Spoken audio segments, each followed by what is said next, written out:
Yo, what is up guys? It's the Goblin and welcome back to another Fortnite Battle Royale tips and tricks video. In tonight's video, I'm going to be analyzing a nice little solo win that I got and basically talking about my decision making, how I went through, and I think this game is a great one to analyze because I had a very smooth early game followed by a kind of intense and problematic mid game for a little bit to come back and recover for a nice smooth end game, and that's going to happen. Not every game is you're going to play it perfectly and find the loot that you want. There's a lot of randomness and RNG that goes into a Battle Royale, especially a game like Fortnite where loot is so important, and having a green shotgun versus a gold shotgun is such a big difference. So we're going to analyze this gameplay and talk about that in tonight's video.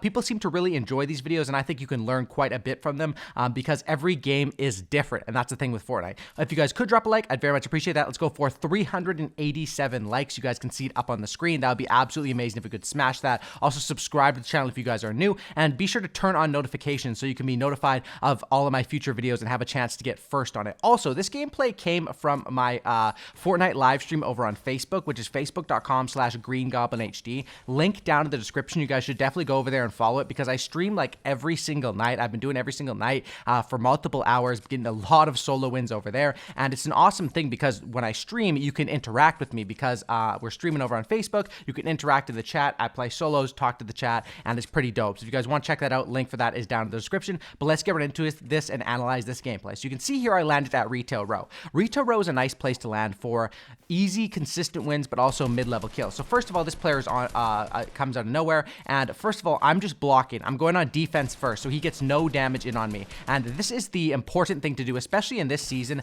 especially because like you don't get any shield for kill, right? So you want every ounce of shield or health you want to maintain. Just winning the fight isn't good enough anymore. So you can see how I played that smart. Once I caught him off guard, the quick edit down, and I'm able to take him out. Right here, this guy, I crack him for 152, so I immediately drop down to the side and get that shotgun shot in. That is a very good tactic. Dropping down to the side and just connecting your floor to theirs, as long as they don't predict it, which 90% of players won't, you can get off with a nice kill there. And you can see how I started off this early game simply with good mechanics, not trying to do anything amazing, and getting off to a good start where I have 3 kills, I'm moving in, and I got a good inventory. So here is the mid-game part where I'm moving in, I'm farming up mats. So the early game, you want to control your area, you want to get your loot, all that sort of stuff. Mid-game, I want to get mats, and I want to move into, of course, wherever the storm is pushing me. So mid-game, you're going to end up with probably a lot of randomness because third parties, people flying in out of nowhere, people coming out of the storm, that is where all the craziness as far as that aspect has. So you can see right here, I approach, and people are fighting on him already, so that's the first thing I'm aware of. I realize one guy's up here on the right taking shots. Now, I have a free shot on this guy. I messed that up. I hit him for 40,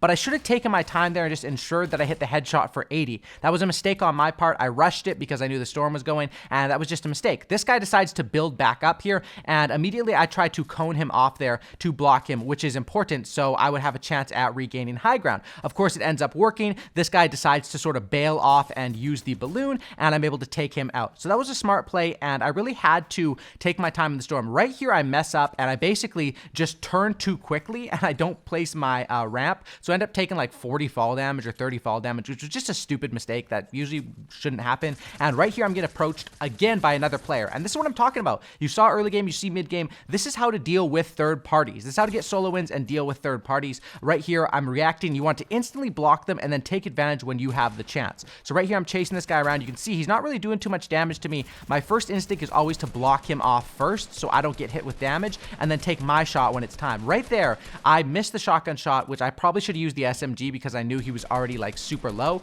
And now this is where I'm on defense turtling. Now, turtling is something you don't want to be sitting in this position for a long time, but when you're no health, turtling is basically sometimes your only option. And you can see here, it's honestly a bit overpowered. I can sit in here, this guy really can't get in here no matter what he does. And I realized, hey, if he's trying to pressure me and stop me from healing, he's still low health, right? So I could just take the shot and take him out, which eventually ends up happening. So you can see here, this is where I'm talking about the mid game.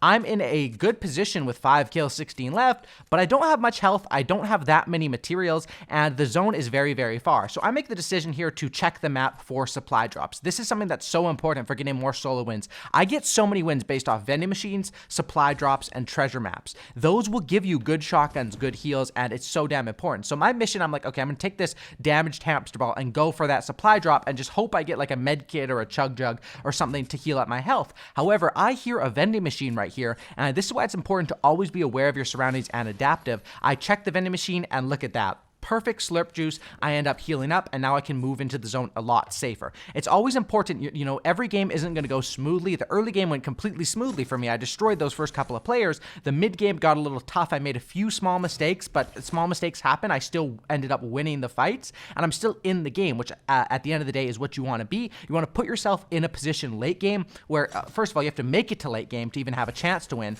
And not only do you have to make it, you want to make it with a good amount of mats, with a good weapons, and with good shields and backup shields and stuff like that, health, right? So you can see right here, basically I'm taking my time, 7 people left, and I'm taking my time farming up at this point because materials is my problem. My weapons aren't a problem. I have the new gold infantry rifle, which I think, honestly, I think it's good for when opponents are like standing still or peeking to challenge you. It's kind of hard to hit moving opponents with it, and it's also honestly terrible, or not, maybe not terrible, but bad at shooting down builds. So you can see I put the pressure on this guy because I realized there was another supply drop over here, which I was interested in because I had the blue shotgun. Shotgun to me is the most important weapon. That's the weapon that statistically most players on Fortnite, like the most amount of kills that go down on Fortnite, go down with shotguns by far. And I'm not sure about damage or anything like that, but as far as kills, and you can see I wanted to get to this for a couple of reasons. Who knows what that care package or supply drop would have? Plus I wanted a shotgun upgrade, which could happen from that. Of course, I end up winning the fight and get my shotgun upgrade here,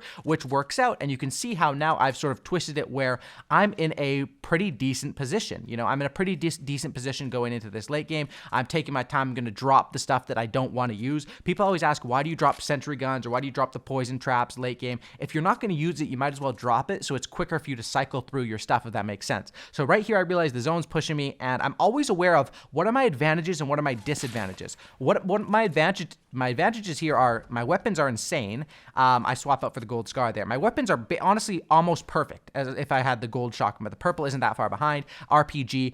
What I'm struggling with is I don't know if I have a campfire. I'm not sure. I honestly don't remember as of right now. But so that could be a struggle. I don't want to take damage because I only have 5 minis, right, which can only heal you up from 0 shield to 50 shield. And my materials are around 900, which honestly isn't that much. And I see a lot of people, this is a problem I find. A lot of players are confident going into endgame with not that many mats. You never know when that last player is going to be a super, super awesome builder or a really tough player. And usually the players endgame, you know, sometimes you might get the bush camper or a complete noob, but you'll get good players quite consistently. And that's why having mats is important. So I realize here, okay, I don't have that many mats, so I can't build up to Polar Peak. Luckily, the next zone sets up here, and this is where what I call zone advantage. The reason why I build a little mini sort of base here for protection is just so I have zone advantage. So I can watch these players who are going to be coming down from the top, and I still have the advantage because I'm close to where the next zone is. However, the bad part is that it's off a cliff. So of course I'm going to have to end up using those jump pads. Right here is so clutch. This player places down a jump pad, and as soon as you see people who are in tough situations trying to build up and place that flat, you have to spray very quickly because just that split second, that was such a smart play on my end. I ended up getting that kill basically for free there, or he would have escaped. Right here, of course, I'm jump padding and I'm trying to locate where the next player is. I realize, okay, free high, this is what I call natural high ground, when it's like a mountain or, you know, a little boulder, whatever this is, a block. And I, of course, get some damage on this player, and this is automatically awesome right here. He's in the storm. I have all the opportunity at him. I'm getting some damage in. And here is where I realize this is where the next storm is. And this is where you have the decision making in 1v1. Now, I realize the storm is to him. I could still like wait, but I already know he's a little bit weak because I've done a little bit of damage to him. And also that I don't have that many mats, which what that means is I need to hurry up and end this game. I don't want the game to last too long because I don't have that many mats. So what I do here is whenever it comes down to a 1v1 or a top 5 scenario, you want to use every single thing you have available in your inventory to give yourself the highest percentage chance of winning. So if that makes sense. Right now, I could drop down and go for a shotgun fight with him, and I could probably win, right? Statistically, I would probably win.